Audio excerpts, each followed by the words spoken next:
In this lesson, you are going to become a master of the verb to use in Spanish present tense. The verb to use in Spanish is usar, and this verb is regular Spanish verb that finish in AR. We taught you these regular verbs in previous videos. If you didn't watch it, you can find a link in the description. Let's start with a quick view of the grammar. I use. yo uso, You use. tú usas, He, she uses. él, ella usa, We use. nosotros usamos, You use. vosotros usáis, They use. ellos, ellas usan. As you see, this verb has the same endings or conjugations as the regular verbs. So let's start with the examples and vocabulary. I use the microwave every day.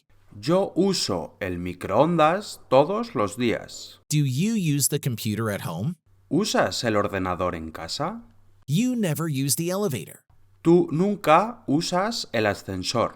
He doesn't use the kitchen in his house. Él no usa la cocina en su casa.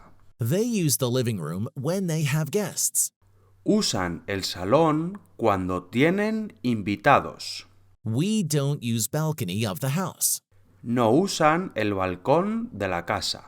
If you want to learn Spanish, follow the link in the description, and you will find our complete course with more than 600 lessons, 300 exercises, more than 60 hours content, and a community where you can ask questions and our teachers will answer you, and meet people learning Spanish to practice. Only $249 lifetime. If you want to continue learning for free, just click here and you will find the next free lesson.